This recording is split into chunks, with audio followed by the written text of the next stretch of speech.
understand what I'm about to tell you, you need to do something first. You need to believe in the impossible. Can you do that? What do you desire that you can't have? When I eat a brain, I get visions. Don't ever come back to Gotham. You have failed this city. Jesus, what kind of a preacher are you? There's about a dozen ways that I could stop you right now. But I don't think I have to. Because where I'm from, your grandson becomes the greatest hero in the universe. Now you should at least give a brother a moment to say something heroically clever. In the future, my friends may not be heroes, but if we succeed, they will be remembered as legends. Welcome to the DC TV report for the week ending Saturday, December 15th, 2018. I'm Edward O'Hare, nickname to be determined. And I'm Sarah Netzley, academic by day, freelance writer by night. We're here to bring you recaps, news, and commentary for all live-action television shows based on DC Comics. And we have 6 new episodes this week, and I'm going to let you break down what those 6 episodes are. So we've got a major crossover, a penultimate episode, and 2 mid-season finales. And the major crossover involves 3 shows, and I think that math works out to 6. Yes, it does. Yes. Yeah, we got a lot going on. This was like a giant, busy, hey, check out all this before the Christmas shopping. Yeah. And, you know, they were episodes you had to pay attention to. I mean, we always pay attention because we are professional podcast people. Hello. But, I mean, things happened, and there were, especially in the crossover, I think it rewarded close attention.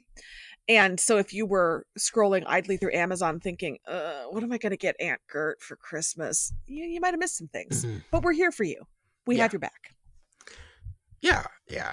And, you know, to be honest, you know, all Aunt Gert really needs is you know, a pot of coffee and an extra thing of saltines. Just throw that in a fruit basket. She'll be fine.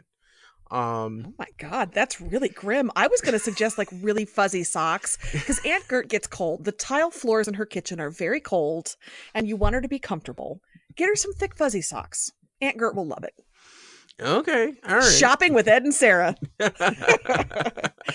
So Ed, as of 2 hours and 20 minutes ago, do you know what I am? What are you? I'm on sabbatical. So that whole academic by day, not even so much.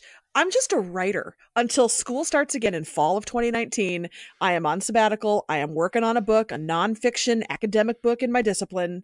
Knock on wood. That's what I'm doing. Sabbatical, baby. Yeah. Cool. So you're gonna work on that between, you know, Netflix binging? If the sabbatical approval committee is listening, certainly not. The book will be my first priority. But to the rest of you, yeah. Yeah. I got some things to catch up on. I got boxes to unpack. I got Netflix to watch. Of course. I got fun books to read. I got plans. Yeah. Well, I'm kind of in that mode where like it's towards the end of the year and it's December and I'm trying to catch as many movies as I can to surprise Bill Sweeney with a top 10 list at the end of the year. Well, this is kind of this is your season because this is the awards movies. So that's what you do. Right? Yeah. It's all about trying to catch all those. I saw The Favorite last night, which is how was that? Oh, it is incredible. It is a movie my mom would love and my father would hate. You know, it's it's one of those like really opulent, decadent costume dramas where everyone in it is lovingly wretched. Just so deliciously wicked. Well, I'm still trying to parse. Jason has said he has zero interest in Mary, Queen of Scots, but he was interested in The Favorite.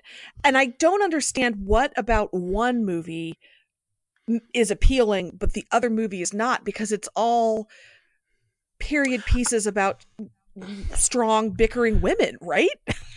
Yeah, I think so. But it's also like Yorgos Lanthimos' dialogue, and it's a very strange movie. You know, I mean, compared with like The Lobster, it is much simpler and easier to understand what's going on. But Oh, I'm still not over Lobster. yeah, yeah. The Lobster changed me, and I don't think for the better.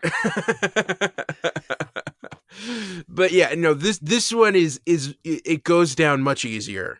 And it is a lot of fun. And you know, as to Mary Queen of Scots, like I don't know, it feels more like we're going to take a movie about two divas and set it in and set it during the Enlightenment. It's kind of like yeah. So I don't know what to say to that, but I kind of get where Jason's coming from with that. It was just so interesting to me that he'd given it thought and had decided yes to that one, no to that one. All right, cool.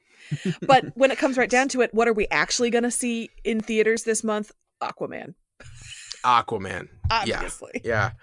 I don't know, but like as we're recording this, they have special screenings for Amazon Prime and DC Universe members, and I picked up a ticket to a 7:00 screening tonight. That's so cool. I didn't look to see if they had anything local. I'm assuming not. You live in a much better place for that than I do. Well, I'll be honest. It seemed like most theaters, at least, you know, I mean, the screening I'm going to is in New Jersey. You know, and it looked like most of the local theaters here did have one. So I would get on that. I would check that out. You know, if you have a free evening tonight. And I don't. Oh, sorry. But we do have an email quick that I wanted to point out from our buddy Dan from the Deconstructing Dad podcast. He says, "Howdy, Dr. Sara and Ed. And this is a little bit of a rant, so I'll go through the whole thing, and I don't know if you want to take this piece by piece, but remember when Flash had heart a la season 1? Is Joe West the true heart of the show? Remember when Arrow wasn't always a trite storyline week in and week out? When is Black Lightning going to get a showrunner that understands how editing affects continuity? How is it that the one show, Legends of Tomorrow, which seems like the red-headed stepchild of the Arrowverse, tends to be the most entertaining every week?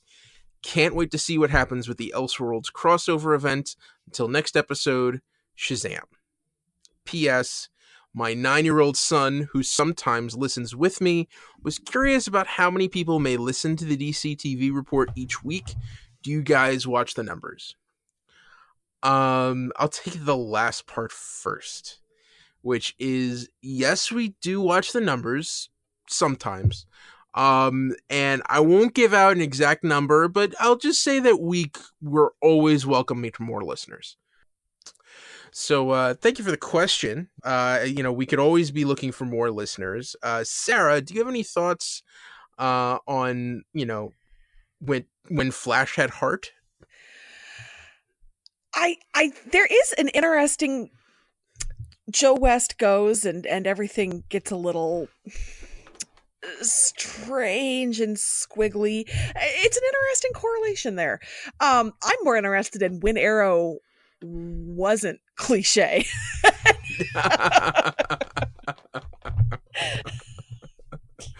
Yeah. I mean, I don't know. We you know, I to me, I don't think that has changed too much. You know, I think there are times when it pushes the envelope, but you know, it just seems like we're at the point now where you don't have a villain of the week anymore. It's the villain of the season now, and dragging that out. So we'll see how that works. and that's, but I like the villain of the week. And maybe it's made worse because I don't super love the villain this season, but we're getting into show nitty gritty in a way we don't need to. But that was all well put. Thank you, Dan. Yeah, and as to Legends, you know, I don't know if it's a redheaded stepchild. I mean, I think people may call it out a little bit, but I agree with you. It is the most entertaining. You know, week to week. Oh, I'm super on record that it's the most entertaining this season. yeah. I think they give themselves a chance to have a lot more fun. It seems to me, I feel like it took is redheaded stepchild an okay term in this, the year of our Lord 2018, whatever. It took the characters on the other shows that the shows didn't know what to do with, and collected them and figured out a way to make them all work.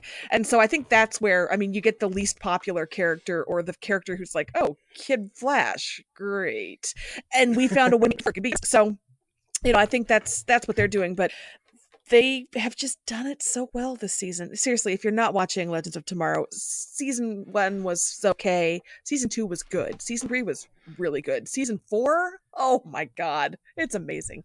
Get on that, people. Yeah. Now, as far as the Black Lightning stuff, now, for those who may not know, Dan is an editor by trade, so I can see how continuity errors may annoy him a little bit more than others. In terms of Black Lightning showrunner, well, I know that showrunner is kind of in a bit of trouble right now, so for other reasons that we've talked about before. So I don't know what's going on there. Stay tuned. Yeah. We'll see how that happens. I do know what he means. It does feel like sometimes the editing can be a little jarring. And, you know, cutting close on things, it sometimes it knocks the continuity out of whack, and it's hard. It's a little harder for things to make sense. But, you know, on the whole, I feel like the emotion of that story carries through. You know, and the connection that you have with those characters kind of pulls you through that story. Yeah, I have to admit that hasn't jumped out at me quite as much, but you know, I don't know that my eye is necessarily trained for that, or if that's the aspect I would focus on as much. I would love to hear more details. You know, I would love to hear from a professional, you know, here is a shot where X and Y happened and shouldn't have, or vice versa. So, yeah. Yeah, well, thank you for the email. If anyone else wants to send in an email to us, it's dctv@wickedtheory.com. We'd love to hear your thoughts and chat a bit. You know, it doesn't have to be as big, you know, as detailed. I mean, you could write us a book if you want. We'll try to summarize it for everybody. But even if you just want to ask us random questions that might not even have anything to do with the show, with the shows we watch, you know, those are always fun to do too. You can also tweet us at DCTV Report if you really want to help us out and get us some more viewers. So, you rate and review us on whatever your podcasting app, especially if you have Apple Podcasts. That helps, makes it easier for other people to find us, and, you know, tell your friends. It's always fun when I hand out business cards for this show for people to read through the giant list of shows we cover on the back and go, oh, I don't watch any of these. But even if you watch, even if you know someone else who watches one of these shows, turn them on. You know, it's always nice to hear from people. And as a reminder, we always do the timestamps. So if you have somebody who only watches Arrow, or only watches Supergirl, or only watches Titans, for example, you can jump straight in and jump out again. So exactly. All right. So are you ready? We have one giant, big, enormous crossover to jump into. Yes, let's do it.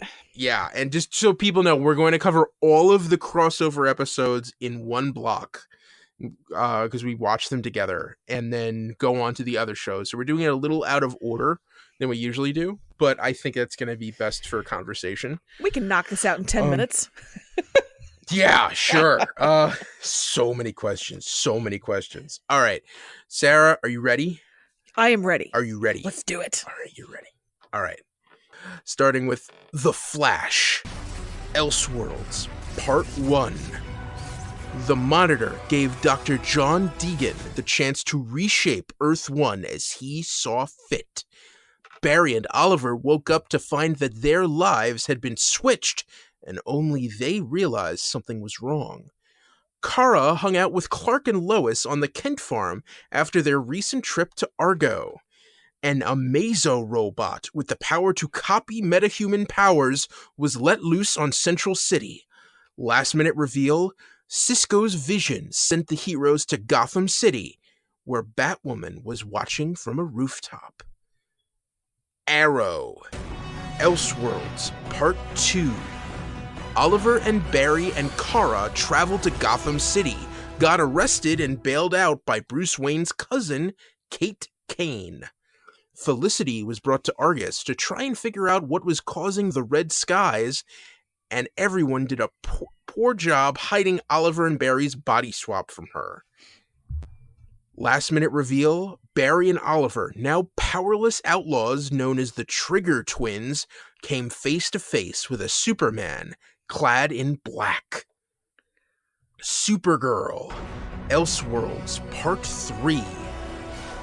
Barry and Oliver ran around a completely rewritten Earth-1 without powers, trying to figure out how to beat Dr. Deegan, who had turned himself into Superman. Kara was imprisoned in Star Labs, trying to convince Alex, a staunch follower of Deegan, to help her. Last minute reveal, the decrepit Dr. Deegan sat in his Arkham cell, listening to Psycho Pirate tell him that worlds will live, worlds will die, and the universe will never be the same. Pause to let Ed lose his freaking mind. Oh my god!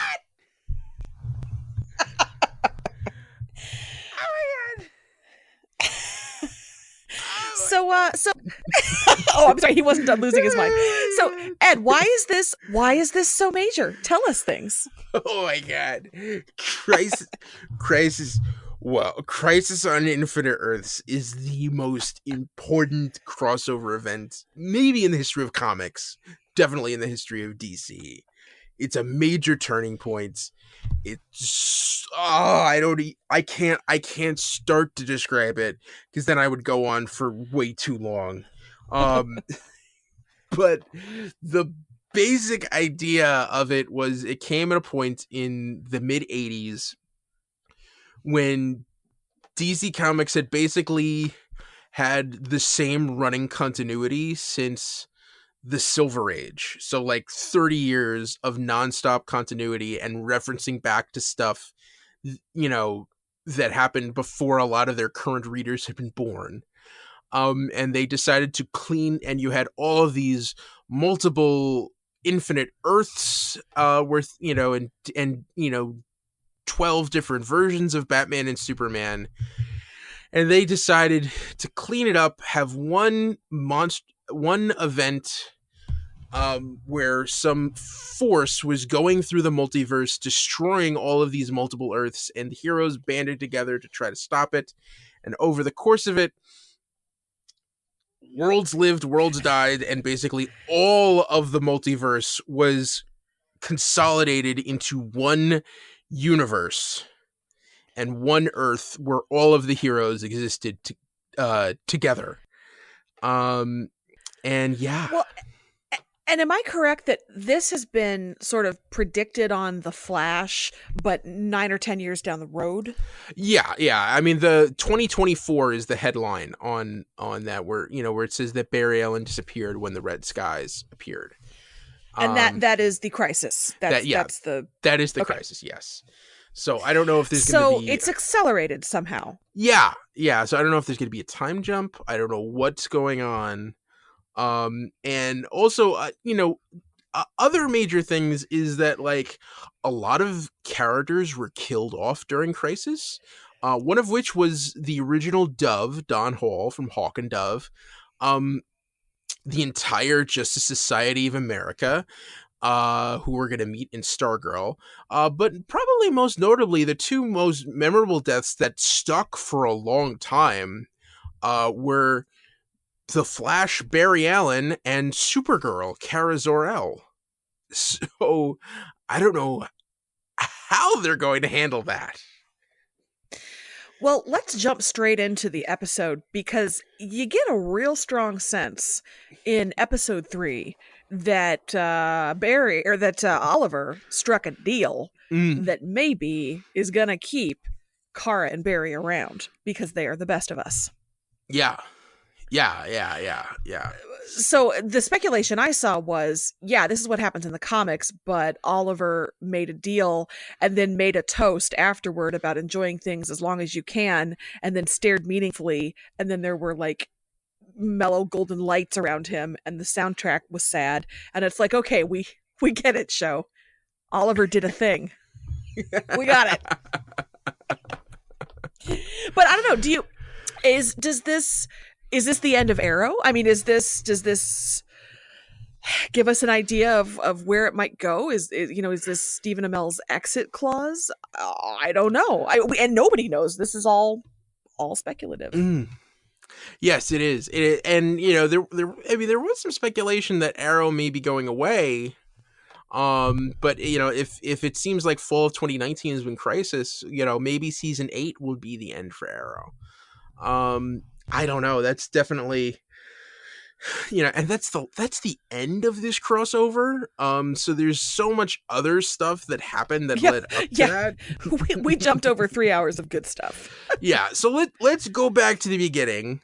And this starts with the same teaser we had in all of these 3 shows last week. With the 90s Flash played by John Wesley Shipp running away from the Monitor. First I'm trying to figure out, how did the Monitor decide to trust his book with this seemingly insecure and possibly mentally unstable doctor from Arkham Asylum? It did seem a touch random. Let's let this guy rewrite the Earth and see what happens. Maybe don't do that. Yeah. I don't know, but whatever he did, the big thing that he decided to do was have Oliver Queen and Barry Allen switch lives. Let's talk about all of the awkward fun that goes with that. Oliver waking up next to Iris, Barry realizing that Oliver woke up next to Iris and was like, we gotta fix this. And you know what, Barry? You're right. Your wife woke up next to Oliver Queen. So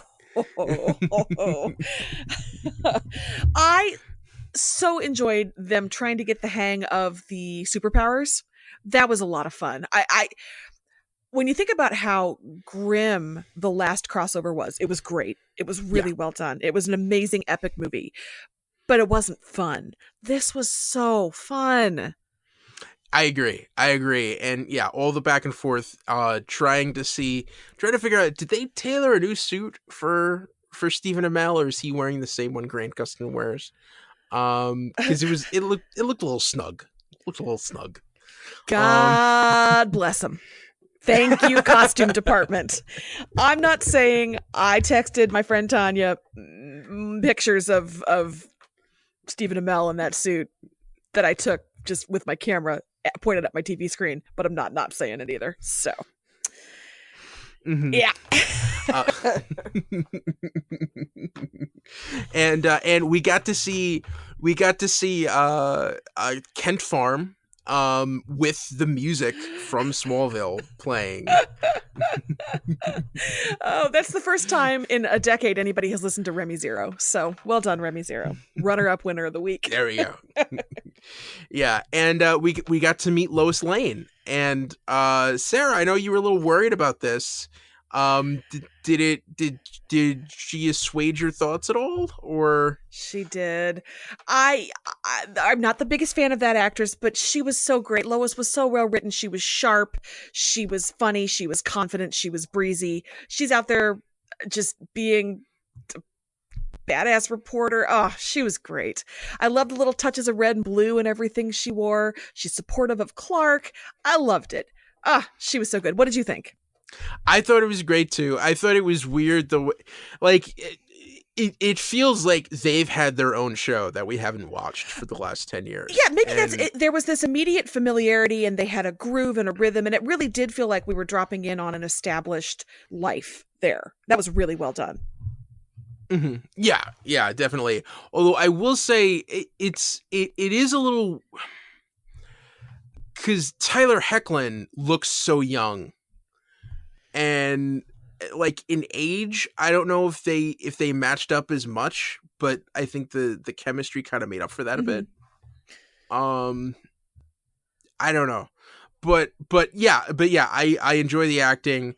Tyler Hoechlin, to see Superman around here smiling, I thought has made up so much for what we've dealt with in movies for the last 13 years.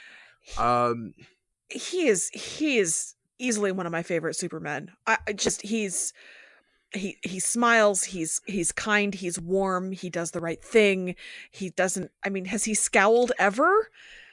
Does he have a CGI upper lip? No, he's perfect. Now, I will say, Yeah, this is a kind of a bigger picture complaint. I feel like Supergirl and Kara took a backseat in this crossover. You know, I understand that the body swapping thing would have been a lot weirder if you'd included her in that. So I get that. I get that. But she kind of became the den mother to Barry and Oliver. She was not nearly as central to things in episode 3, which was the Supergirl episode. She was just not central, and they just don't seem to know how to fit her into the crossovers quite as well. There was just a real problem with the writing and the focus. It was much more about Clark and Superman than Supergirl in a lot of cases, and I enjoyed it. Don't get me wrong. I loved it, but it is a little frustrating to me as a Supergirl fan that she wasn't quite as involved, and she didn't have, I don't know. I wish they do a better job of incorporating her a little more centrally in things. Yeah. It seemed like in the third episode, because she was the B story, because it was Oliver and Barry trying to run around, and she was kind of in prison, and that's I guess kind of, you know, the way that they'd set everything up, that they wanted, you know, it didn't make sense that I guess because she wasn't of that Earth, Deegan couldn't rewrite her, so he couldn't take her powers away. So, you know, this is kind of a thing where, like, when you set up the rules and you want to try to follow them to put up the story, you know, you want her to be with those two. But we did get plenty of that in the second episode where they went to Gotham City, and all of the stuff that, like, that this really was the Arrow episode really was a backdoor pilot for Batwoman. Okay, let's talk about Batwoman. Yeah. And I loved the look. I loved all of the setup. I love how, like, as bad as Star City has gotten, Oliver wants absolutely nothing to do with Gotham. Like, it's at least we're not that rat hole. And they got there, and yeah, it was bad. It was like practically martial law. you can't walk the streets. And evidently Batman and Bruce Wayne have both been completely absent for the last 3 years. And you know what's going on. I do, you know, you have this whole setup with Kate Kane that she's sort of taking over Wayne Enterprises and sort of turning it into her own company. And you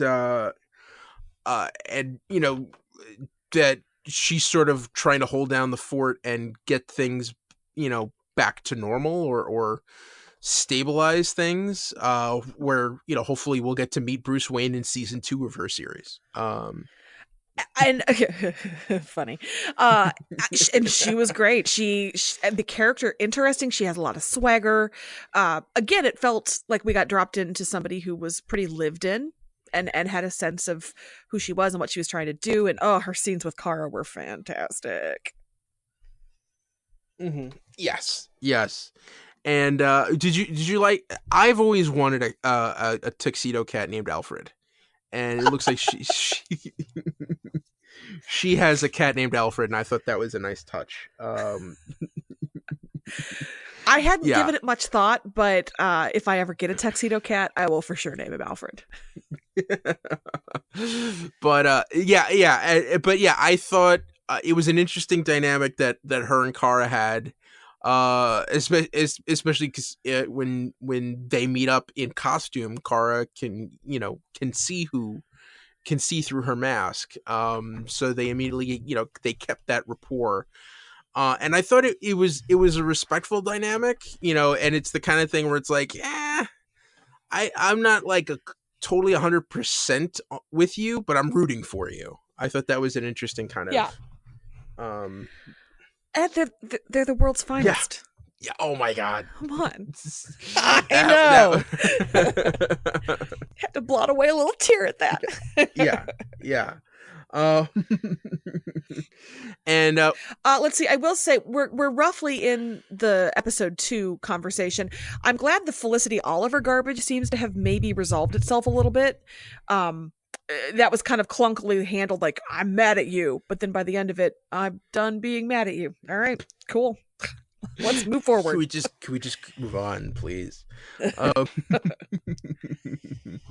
Yeah. So so there was that. And what did you think of the Arkham Asylum? I mean, not a place I'd want to visit. It was fine.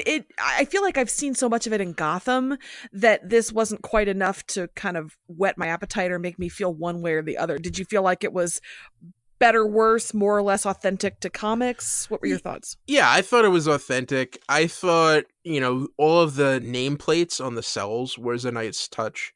Mm-hmm. But it would have been nicer to actually see some of those heroes. I understand that you can't. Like, that's the thing. But we did get to see that. We got to meet Nora Freeze. We got to meet Psycho Pirate. That's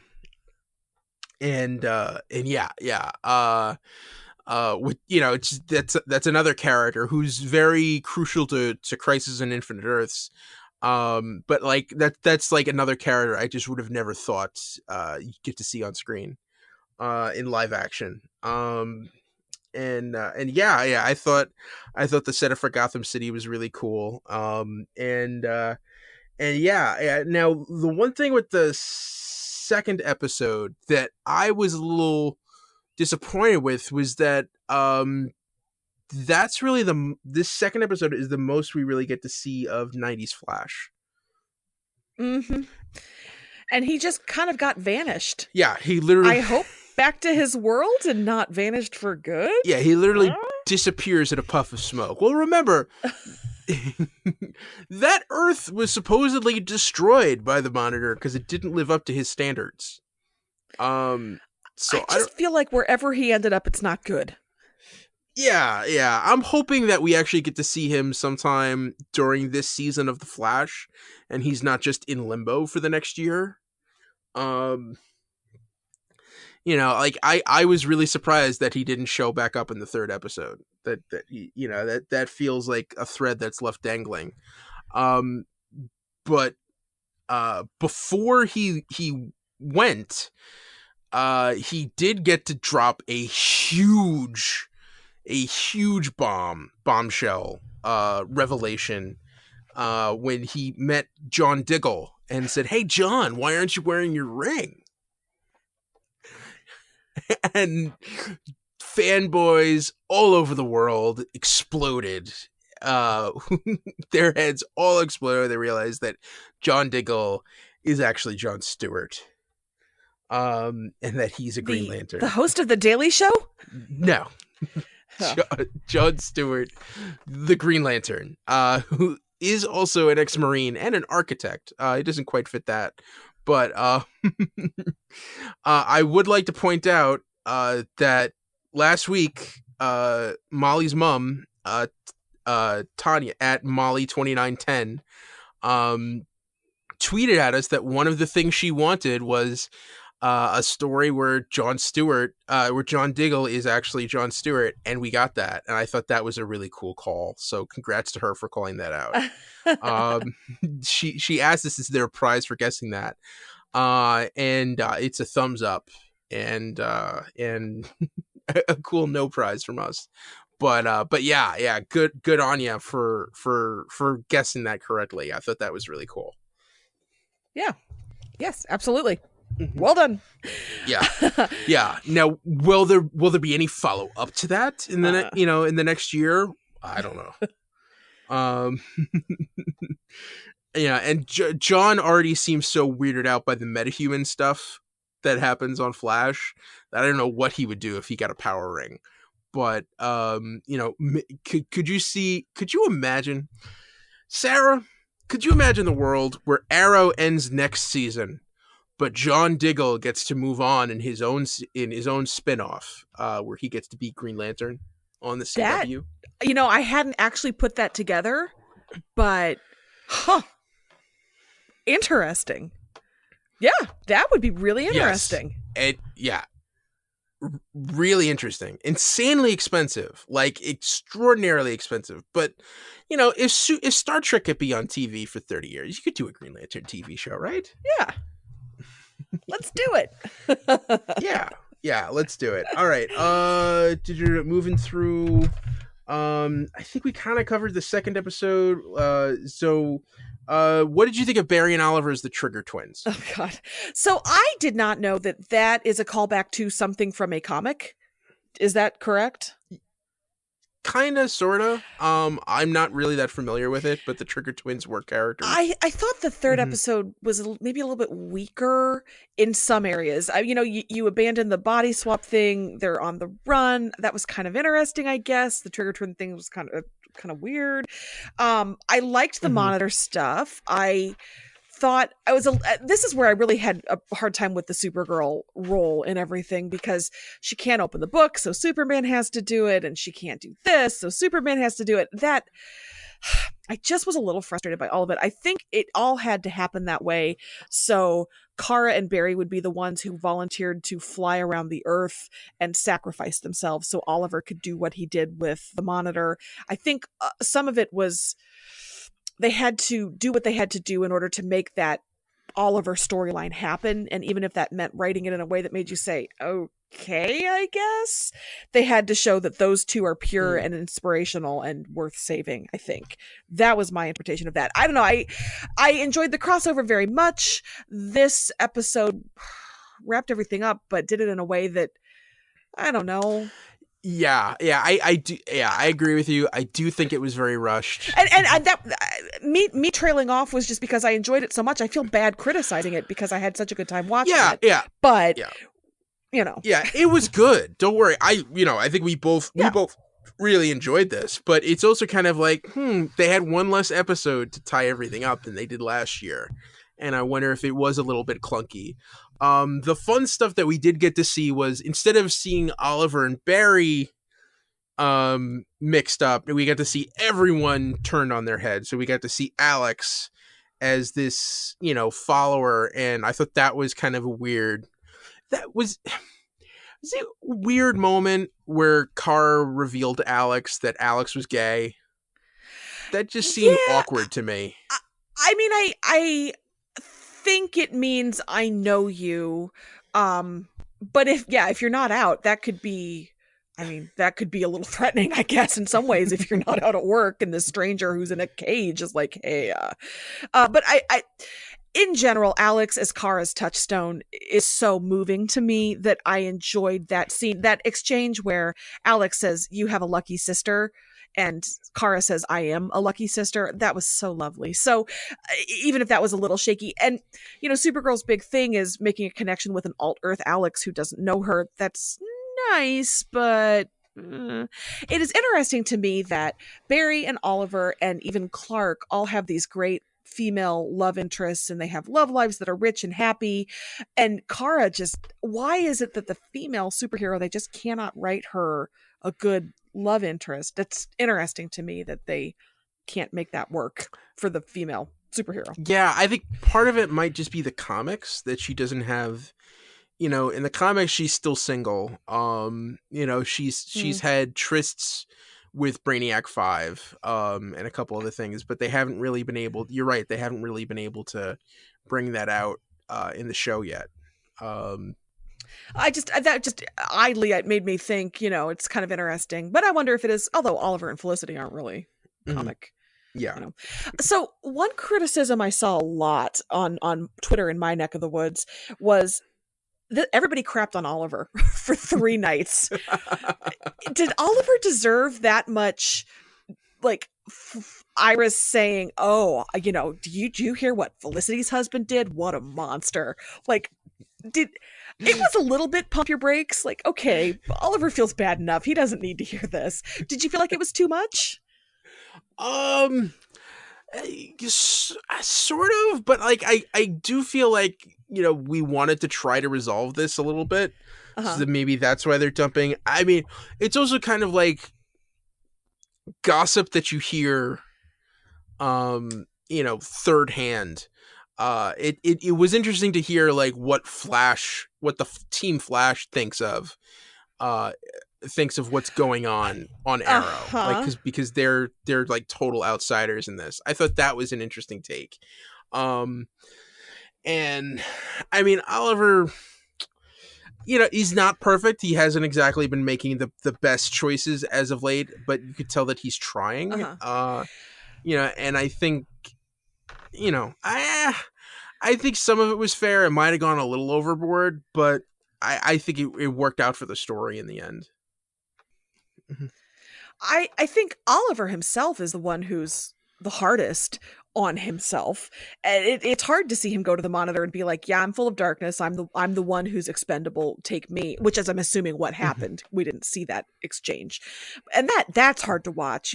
I thought Oliver had kind of reached a type of peace where he made amends with his past and was trying to move forward, and so it is sad to me to think that Oliver still thinks that way about himself.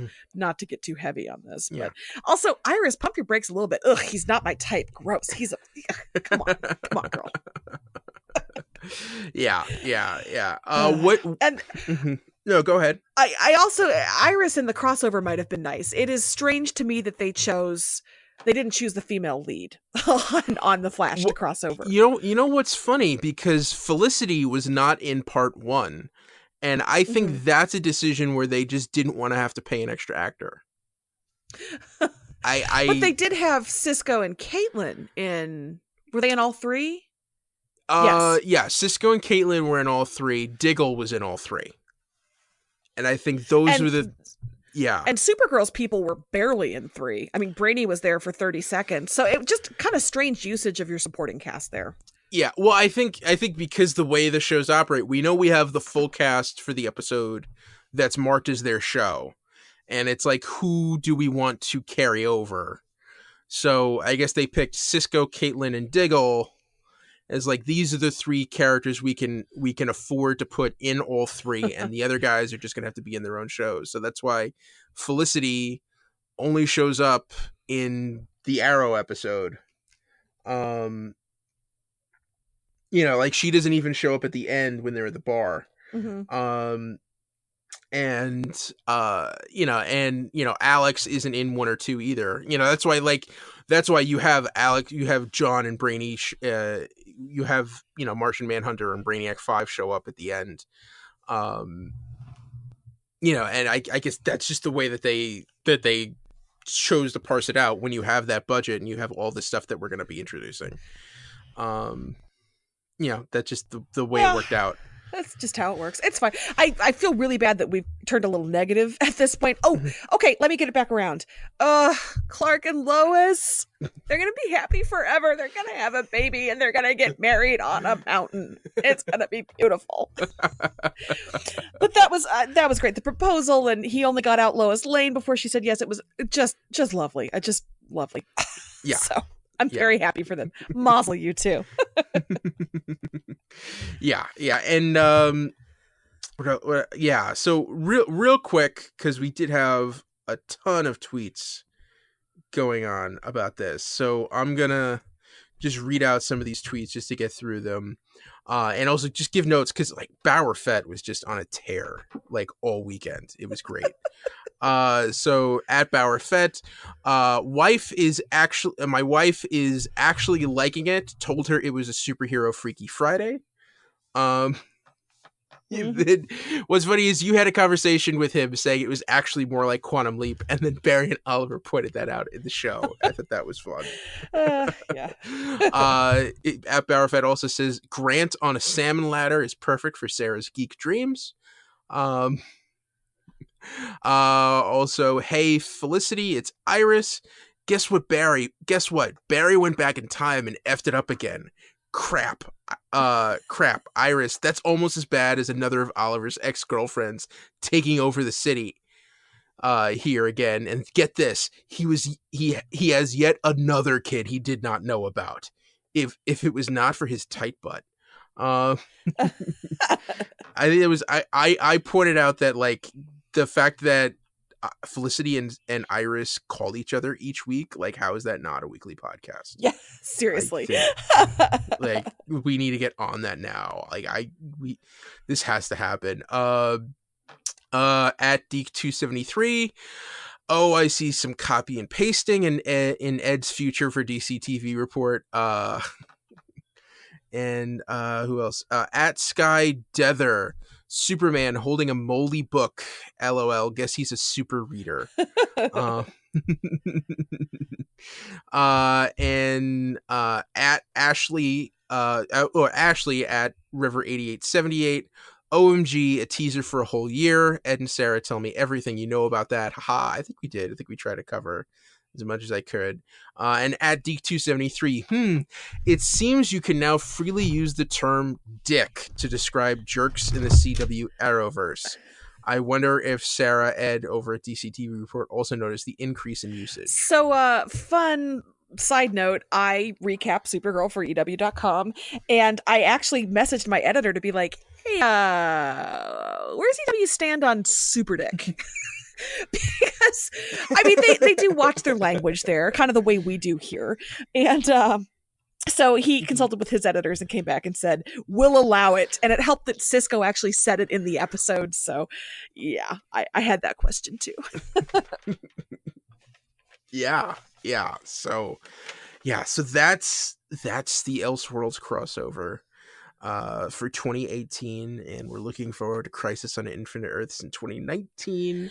And I thought the crossover was well done because it did get into some of Barry, Oliver, and Kara's issues at the end of the mid-season story arcs. So it did deal with things as they currently are with our heroes. So it was well written. It had a lot of fun stuff, brought in some cool people, a lot of Easter eggs, but it also moved those storylines forward a little bit. Overall, well done. Yeah, I thought overall was well done. I thought each episode felt like an episode of its particular show. And it wasn't like one big giant movie like we got last year, but I think it was just as fun, if not probably more fun, and so much setup and so much in depth. There's a lot of I have so many more questions coming out of it than I went into it with, and I'm just really excited for where the Berlantiverse Arrowverse goes in the coming year. Me too. Cosign. Mm-hmm. All right. You're wow. Yeah, we spent a lot of time, right. But it was well deserved. Let's move fast. Chop. We've got 3 more shows to get into. So next up is DC's Legends of Tomorrow, mid-season 4 finale, Legends of Tomorrow. After the time wave John Constantine created when he broke up with Desmond caused enormous changes, John and Charlie ran around the time stream trying to make quick fixes. Zari, who was stuck as a cat and later a puppet, tried to get John to face that the only way to reverse the time wave was to stop it from happening in the first place.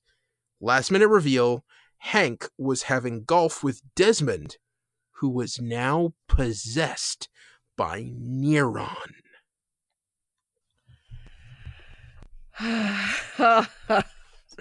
Sorry, was such a cute cat. Yes, she was. Yeah. So, I don't know. Every part of this was amazing. I enjoyed every moment. I don't even know what to start with. I enjoyed every moment so much. So I don't know.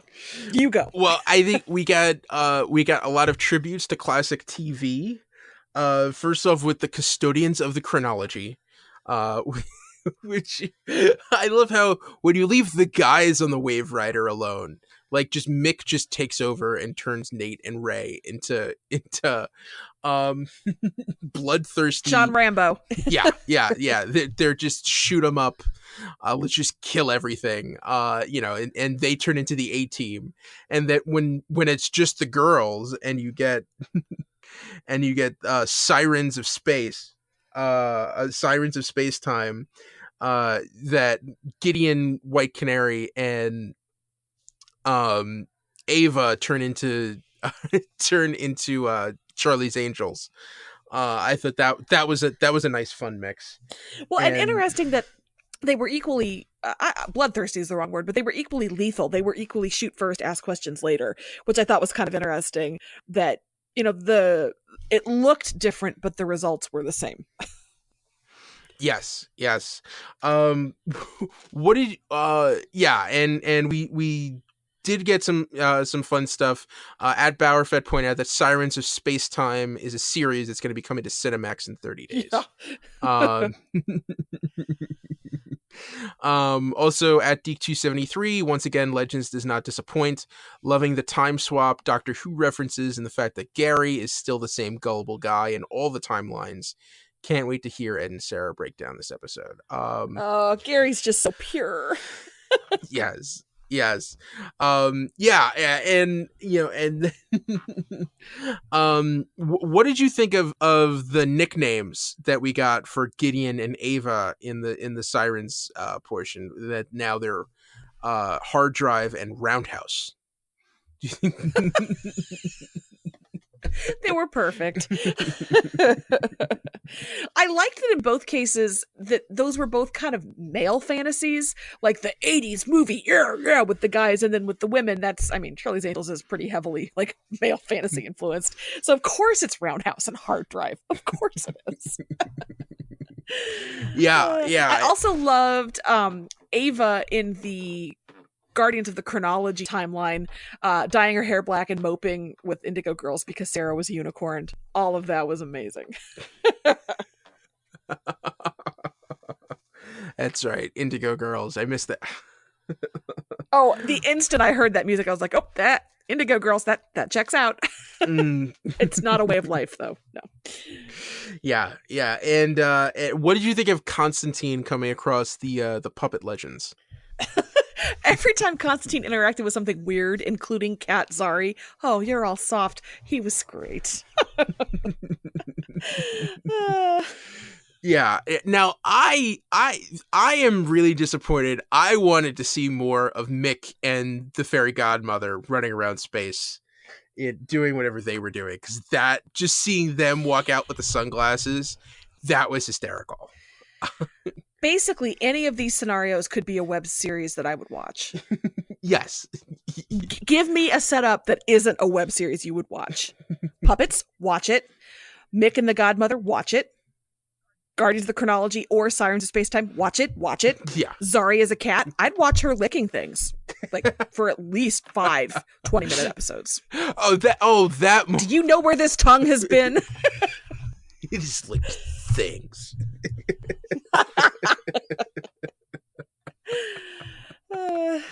Yeah.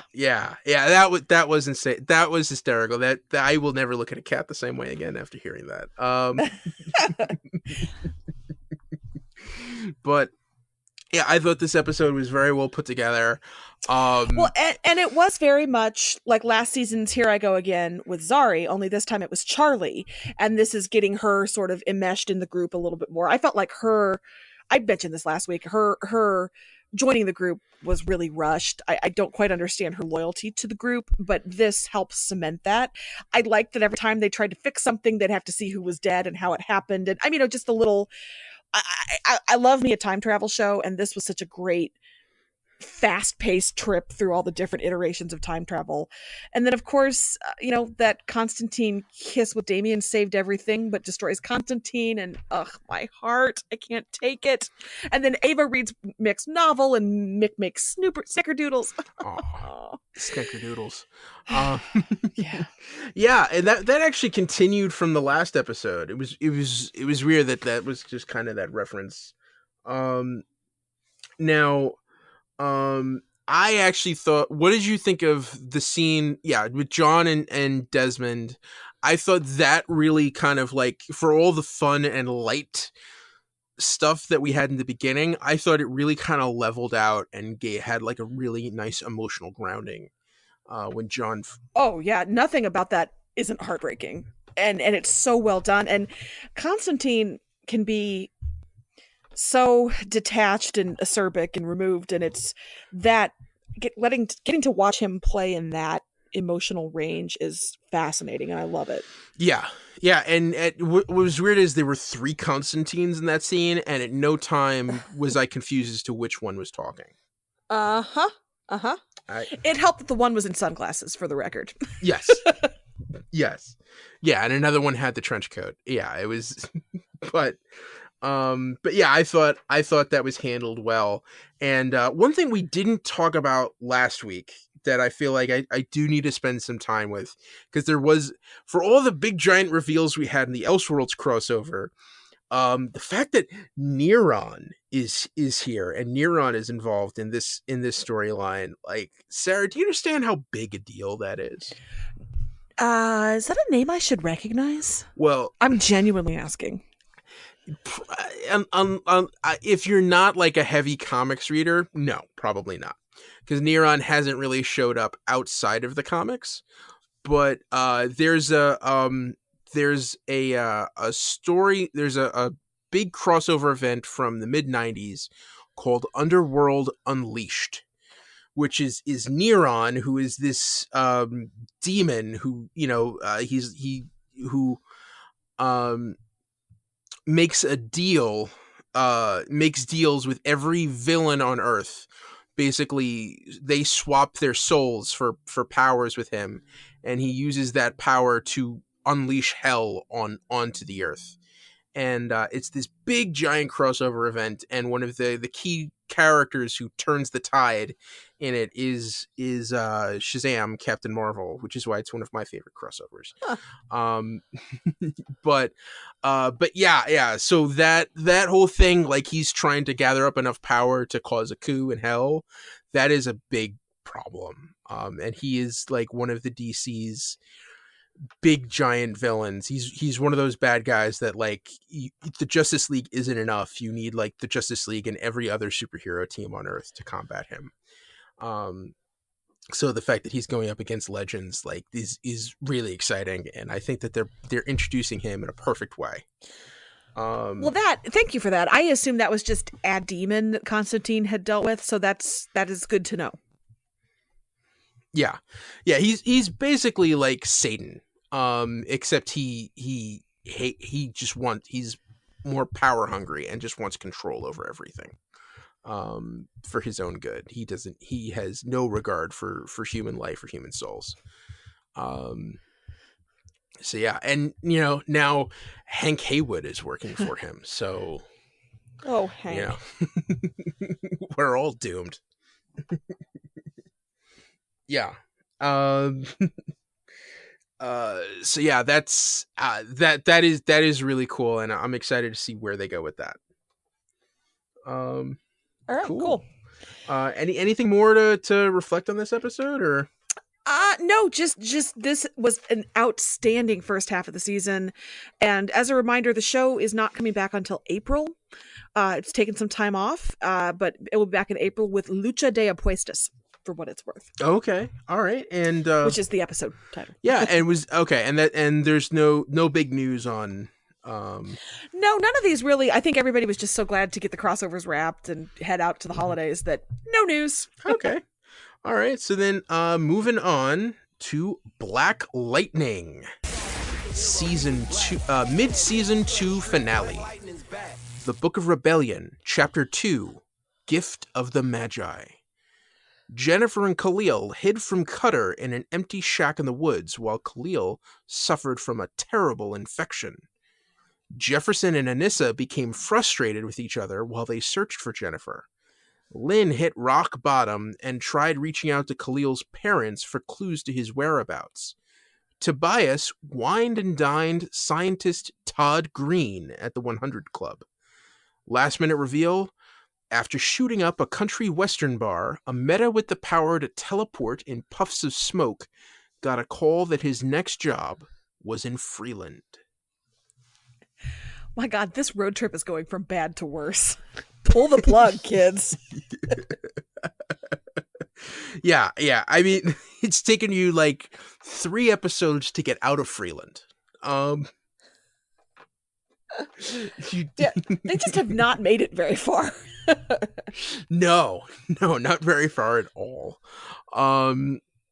So where to start with this? Do you want to start talking about Jennifer and Khalil, or um, Jefferson and Anissa? Like, it's, um, Yeah, Jennifer and Khalil, I guess.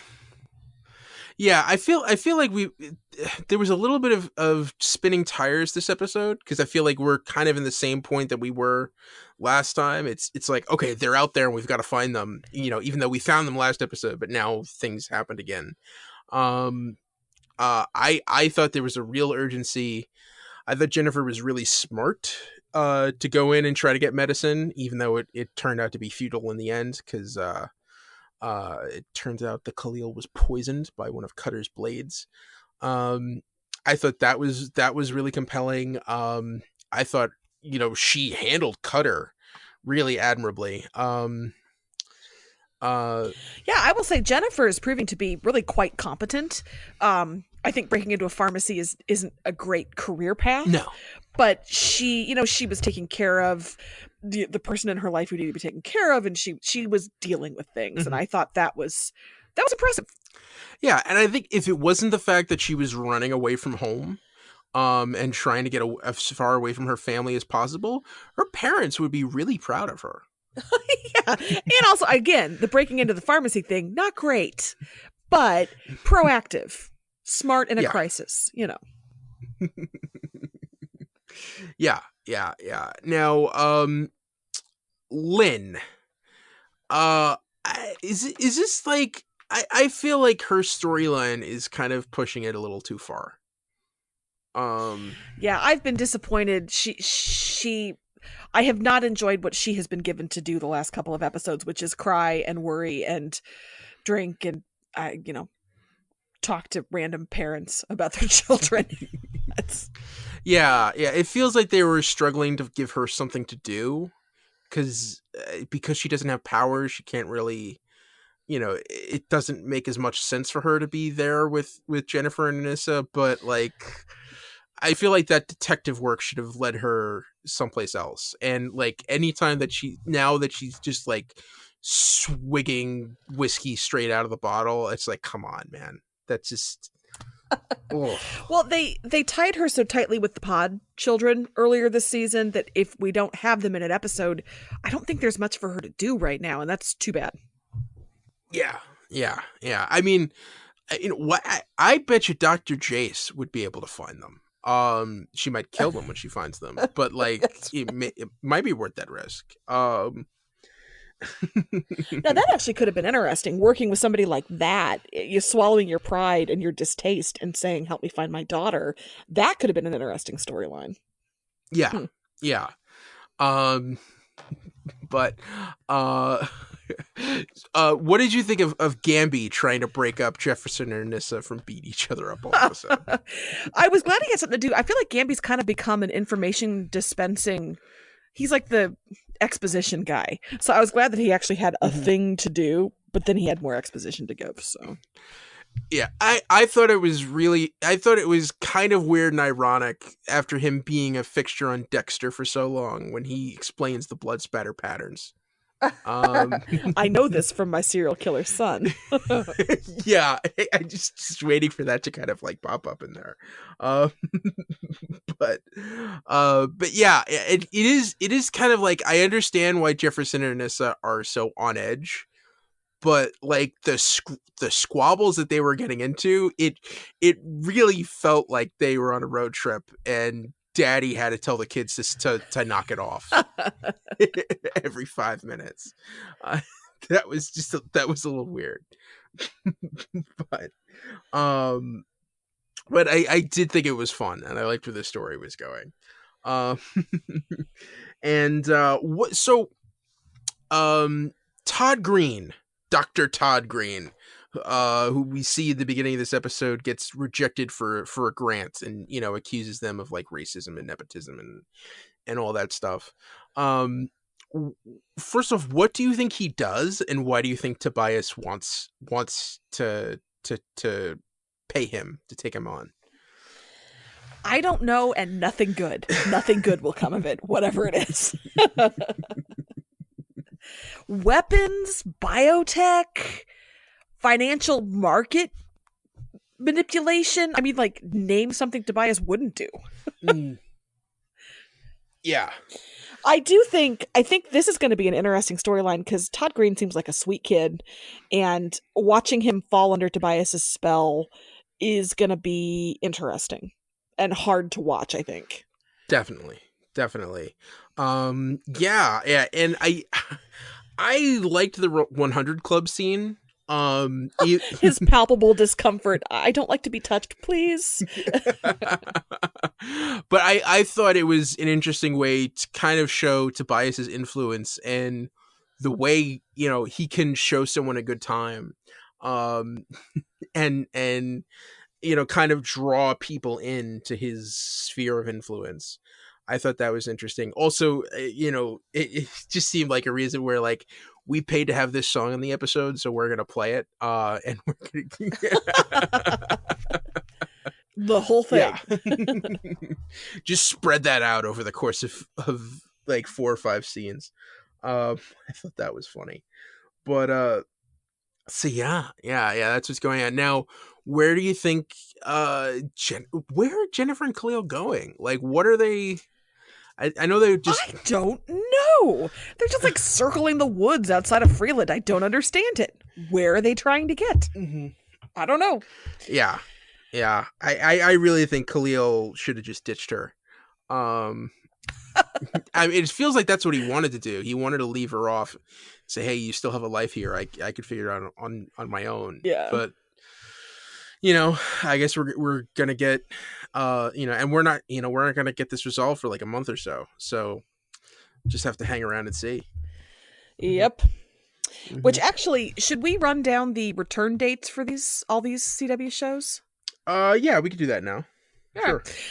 So we have The Flash coming back first on January 15th with The Flash and the Furious. And then Supergirl returns on January 20th, which is Sunday. No title yet for that episode coming back that I have seen. And then January 21st is Monday. We've got Arrow with Shattered Lives. And then Black Lightning moves to Monday with the Book of Rebellion, Chapter 3, Angelitos Negros. And as we said, Legends is taking a little bit of a break. All right. So that's that. That's that. All right. So yeah, any specific news for Black Lightning? And then we have a first look at Jennifer suiting up as Lightning. So we see her in her superhero costume. It kind of looks like Thunder. It looks like her sisters, but I think it's cooler than her sisters. Yeah. She looks great. Yeah, and she cut her hair down to like shoulder length. And which, I mean, she made it very clear last week she paid a lot for that weave, so she must be really committed to that look then if she was willing to, Yeah. So yeah, I think it looks cool. I'm excited. Now I'm wondering when we're gonna see her suit up like that. Well, yeah, because that is the big thing. We're driving. She's running away from that, and so if we're seeing her in that suit in a first look, clearly we're going to see some resolution to this runaway storyline. So yeah. All right. We'll find out in January. Yep. And we got one more show left. Are you ready? Oh, so ready. All right. So, Titans, Season 1, penultimate episode, Coriander. Dick and Donna followed Corey as her memories slowly came back to her. Rachel and Gar stayed back at the house and wondered if there was more to Angela than they realized. Last minute reveal, Dick ran into the farmhouse where Trigon was waiting for him. I knew that mom was up to no good. I knew it. Yeah. It was a little too good to be true. You know who I feel bad for in this situation? Poor Sheriff Tommy Connors. Right? He didn't deserve that. The guy stayed home, didn't go out into the world, decided to stay in the town he grew up in, get into law enforcement, and the only thing he has to look forward to is, you know, 2 for Tuesdays at that one bar. And then finally, you know, the childhood friend he hasn't seen in 20 years moves back to town. He thinks maybe I can rustle up a date with her, and then just goes over to bring her flowers in the middle of the night because the light was on. And yeah, and all the things he gets is a knife in the stomach. I mean, come on. Well, to be fair, she was in a relationship. Yeah. Although that is honestly how I'd like to greet you if you show up at my house without calling first. Like, call first. Don't just ring the doorbell. It's kind of weird. So I loved the horror movie vibe. You know, you've got this house in the middle of nowhere with the creepy old people pictures on the wall, and then you've got the mirror that reflects bad things. That was a cool, creepy vibe they set up there. Yeah. Did you notice how a lot of the pictures on the wall had twins in them? Like, that seemed to be like a theme. I did not, but as I'm thinking about it, you're right. Yeah, I feel like... I just was noticing that it was creepy long dead people, and those should not be on the walls. Yeah. Just no. Yeah. And also, like when you know, I mean, for Gar, when he looks in the mirror and then sees like blood coming out of his mouth, like, that was not fun. Counterpoint, I also noticed that Gar's little hoodie had a green paw print on the sleeve, and that's adorable. It's the only adorable thing I have to say about this episode, but green paw print. Yeah. I thought it was weird, like, oh, this is the time when Rachel decides to get to know her mom. and like, also, like, that she can go out, and the garden was like, there was stuff in that garden to take out, that it wasn't just like a giant mess of weeds. Yeah, that didn't really ring true. Mm-hmm. Unless, like, demon energy was keeping it growing, maybe? Question mark? Maybe. I also want to know how Gar was able to fall asleep in the room with the scary mirror. I think I'd nap on the couch. Or I'd turn the mirror around. I don't know. Sometimes, some people, they just collapse like that. It just, you know... It's like, hey, man, I'm just going to sleep now. I will never collapse in the room with the mirror that showed me with blood pouring out of my mouth. I will never sleep in that room. No. It's a personal motto. That's a deal breaker for you. Okay. Yeah. Okay. Now, let's talk about Dick and Donna. Going after Corey. yeah, we got to see the lasso. And that's what stopped Corey from killing Rachel. And she just they just let her get in that car and drive off because, like, you know, it just calls out to her. I do like when Donna pulled out that tracker and go, hey, I have toys too. Yeah. She's great. I'm enjoying Donna very much. Yes. Yeah. She seems really the sensible one. Because I think she knows as much as Dick about the situation, but also kind of has a little bit more of a head on her shoulders. I liked that their kind of like brother-sister bantering continued on the drive over as they were following Corey. I thought that was fun. Yep. And you know, learning, I'm still a little confused as to like why she was sent there or how she knew about Trigon, but evidently that was a thing.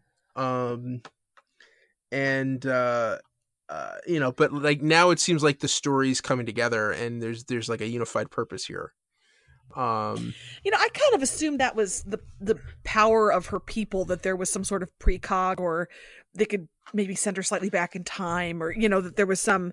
I was pleased with the explanation that kill Rachel, you kill the doorway for Trigon. I was pleased to have that much of a concrete answer to why. That made me happy. Yes. But you're right. Yes. I guess I didn't think about how they knew it. I just was so glad to have an explanation. Oh, okay. Got it. Continue. Yeah. I mean, did you feel like it was a little too exposition heavy, or did you feel like it was necessary? I felt like it was necessary. They teased us enough with her past, and it didn't go on forever. It was pretty zippy, actually. This is my world. This is my world burning. I need to do this. Let's go. It moved along enough for me that I was fine. Yeah, and this was a pretty breezy episode. It was 40 minutes. Yeah, it was short. Yeah, and the run times for these episodes are all over the place. It's like pretty much, okay, we need to get from A to B, or it's going to take however long it takes us. I kind of like that, actually, though. I mean, it says that they're telling the story they want to tell, and they're not artificially inflating or cutting things down or adding things in. So they're just doing what they want to do. Yeah. Now, were you a little underwhelmed by Trigon when he walked out of that mirror? I will say, I knew who to expect because we'd been reading casting. Jason did not, and was like, hey, isn't that guy from Castle who was really, really excited when Rick Castle bought the precinct the espresso machine? Yes, that's exactly who that is. So that he's not a physically imposing guy. You know, he's just a guy. And maybe that's the point. But yeah, it's the cop from Castle who's like, hey, free espresso. Cool. Thanks, Rick. Not real scary.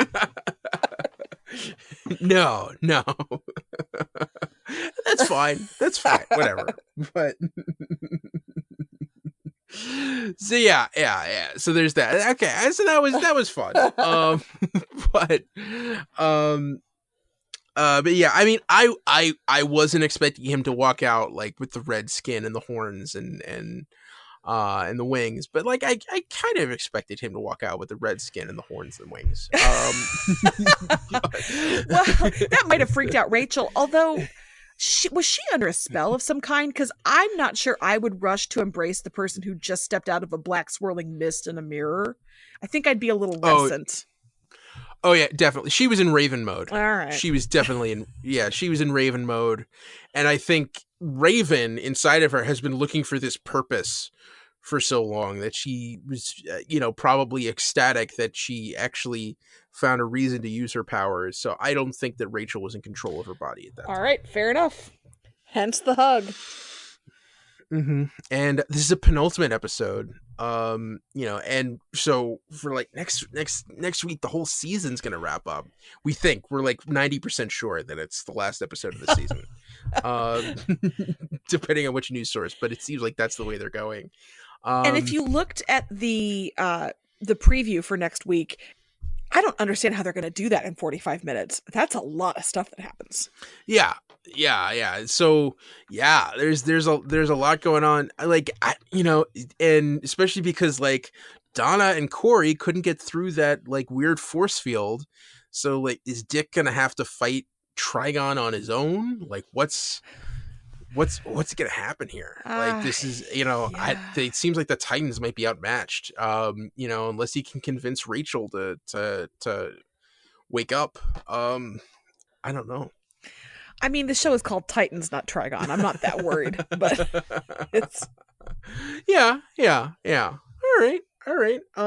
Cool. Was there so is there any news for Titans? Not really. Just if you are curious to check out the finale trailer, there's a lot that goes on in there. So, yeah. All right. And all right. So then, yeah. Was there anything more that you wanted to say about the episode? No. I am pleased by this season. Good work, Titans. So let's get on to let's breeze through news for other shows Brisk news. Okay, iZombie. We have, I believe this is our first look at the upcoming season, and it is Liv and Ravi as salsa dancers on a national dance competition show.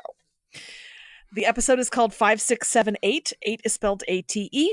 And Liv eats codependent dancer brain, and they're competing for the chance to escape walled off Seattle. I love all of it. Wow. Everything about that is awesome. I know. I hope this last season was good. So excited. So yeah, that's iZombie. Next is Lucifer.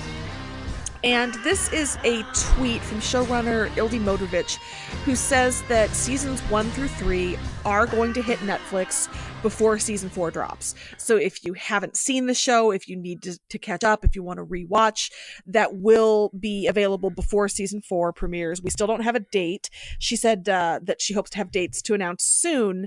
But when we do see seasons 1 through 3 hit Netflix, that probably is a pretty good sign that 4 is imminent. Yeah, I'm thinking like February, maybe. Like maybe they'll.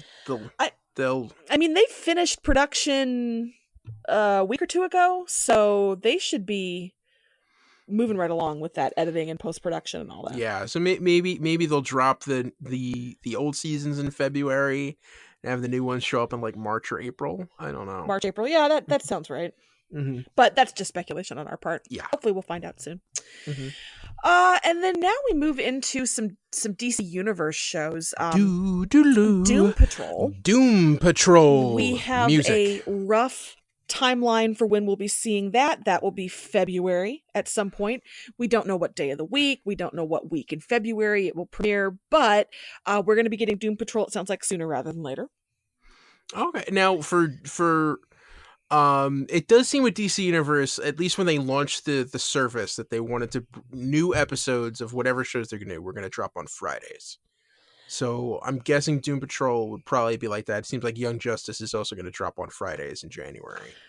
Well, and I think if we count the number of Young Justice episodes that they have planned, we probably can tell when they're going to be dropping Doom Patrol. I mean, it seems as though when one stops, the next one is going to kick in. So math would probably tell us when in February, but they didn't release it officially. So I guess stay tuned for that. Yeah. Yeah. All right. And then in the similar vein, Swamp Thing, according to the same information, is going to drop in May. Ooh. So look for Swamp Thing in May. And we have a little casting news there. Ian Ziering is joining the show as Blue Devil. Daniel Cassidy? I don't know what any of that means. Say some things about that. Daniel Cassidy, a.k.a. Blue Devil, is one of the most fun and obscure heroes in the DC Comics pantheon. Let me drop some knowledge on you, Sarah. All right. So, Blue Devil is Daniel Cassidy, who was a world-renowned stuntman, who got his first starring acting role in a movie as this Blue Devil creature. But while they were shooting the movie, he encountered some mystical force that bonded the Blue Devil makeup to his body, so he looks like Blue Devil permanently, and he has magic powers to fight crime. Okay. So yeah, I don't know why he's in Swamp Thing of all places, or if we're actually going to see him like become the Blue Devil, or how they're going to play that out.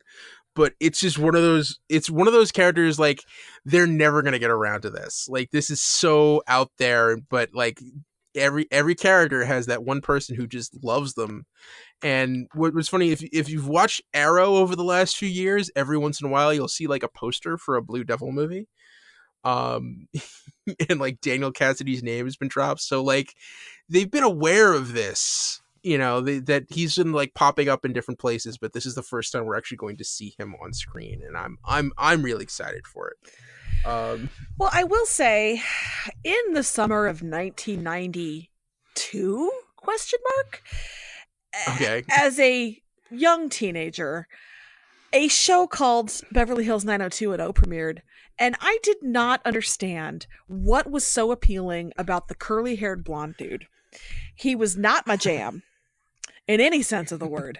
And so every time I see Ian Ziering pop up in anything ever since then, I'm just like, eh. So I wish I was more excited because that character sounds really cool, and I'm just not. Now, had it been Luke Perry, hello, Jason Priestley, yes, please. But Ian Ziering in your universe of 90210 people, really, him? But I'm willing to give it a try. The character sounds interesting. Let's put Sharknado behind us and move forward with Ian. All right. All right. But no, thank you for the explanation. That does sound really, really interesting. Yeah. Next DC Universe show to talk about is Stargirl. Stargirl. So music. we have the release date for that set for August at some point, so that'll be exciting. And then we have tons of casting news. Joel McHale is going to be Starman. Ed, did you watch Community? I assume you watched Community. Yes, I was actually more of a fan of the soup. Joel McHale. Yeah, me too. And then we have Brian Staff as Wildcat, which had you asked me prior to this announcement, I would have assumed Wildcat was a female superhero. I don't know what that says about me, but Brian Staff apparently had been on The Walking Dead, so there's that.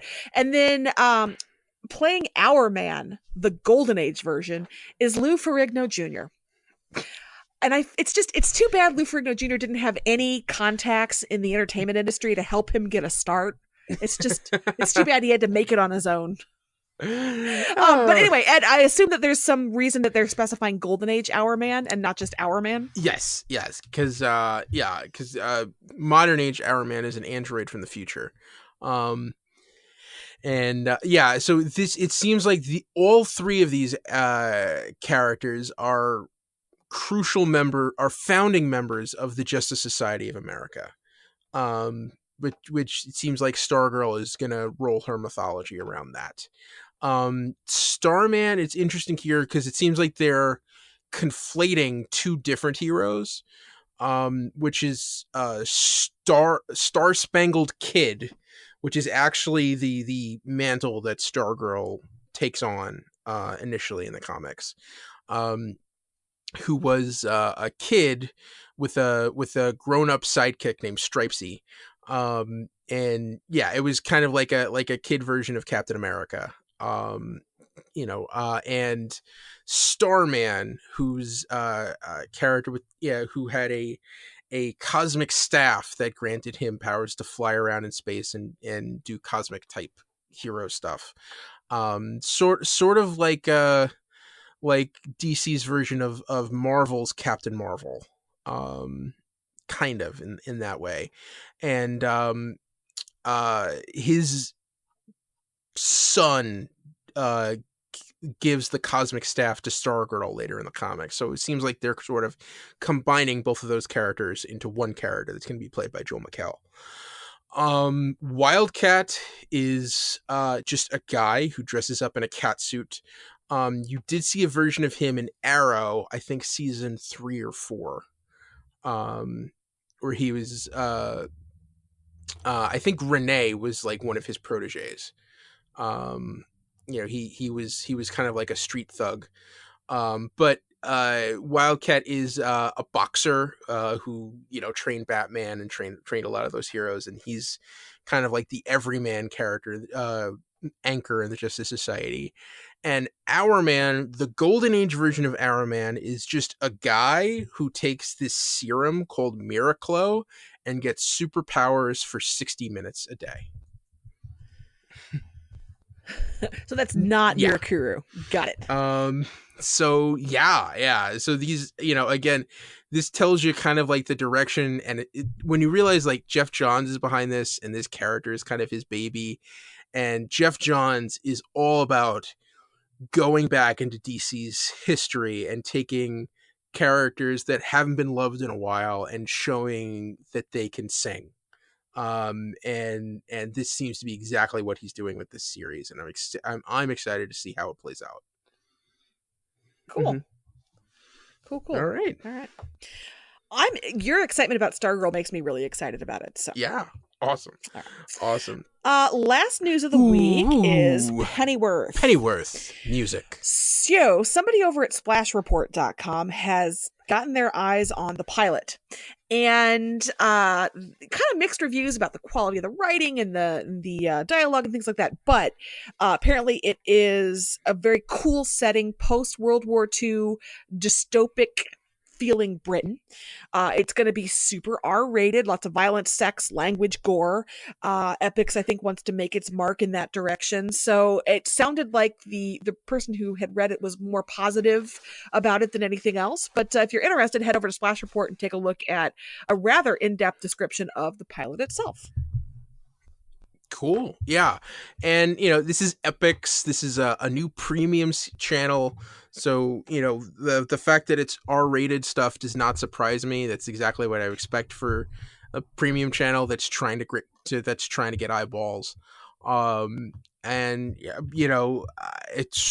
I guess this is one of those series that's like, oh yeah, this is a thing, and this is really odd. I can't believe they're making this. But it seems like we're gonna be getting this soon. Yeah. So yeah.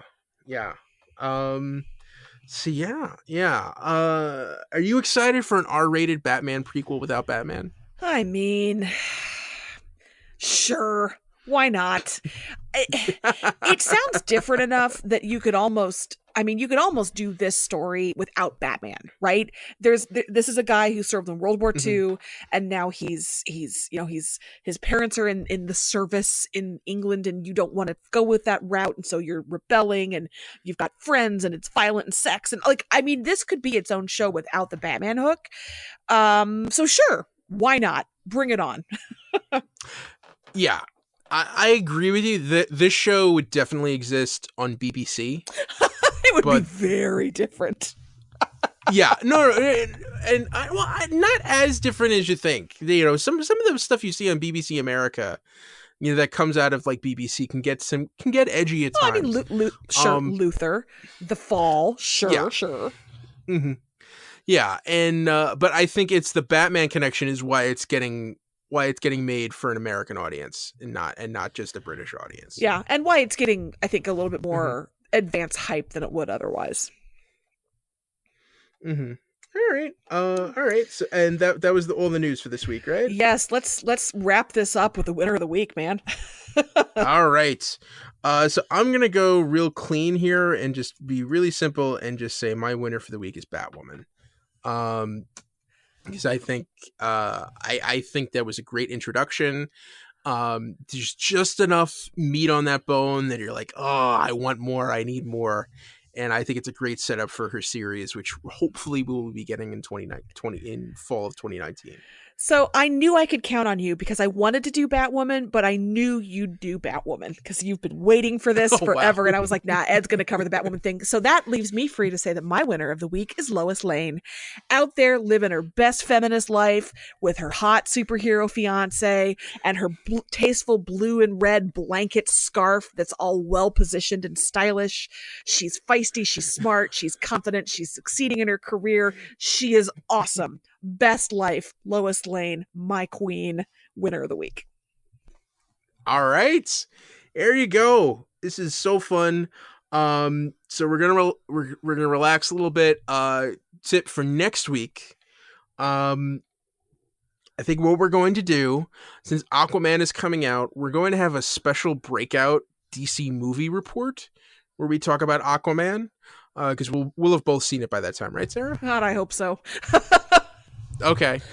And since next week all that's airing is Titans, we're going to have a retro pick, and we're going to go back into DC the animated series and into Batman the animated series for an episode that's number 38 on DC Universe, and it's if you're watching on DC Universe, and or if you just want to search the title, it's Christmas with the Joker. Oh, that sounds happy and festive. Oh, it is fun. It is a lot of fun. So yeah, Christmas with the Joker. So be sure to check that out. Thank you so much, everyone, for listening. And Christmas is coming up. Happy holidays. And I should be stopping right now, shouldn't I? I should be This is, we promised shorter episodes the rest of 2018. Holy cow. So yeah, that's the DC TV report for this week. You can Find us on Twitter. I'm at Edward O'Hare TBD. I'm at Sarah Netzley, SaraNetzley. And follow the show on Twitter at DCTV Report. Send along your emails to dctv@wickedtheory.com. Also be sure to subscribe to our show on your podcast app of choice and rate and review us. That helps more people find us. Check out our sister shows, the Wicked Theory Podcast and Preacher vs. Preacher. This has been a Wicked Theory Studios production. Executive producer Bill Sweeney. Visit us at wickedtheory.com. Shazam, everybody. Shazam!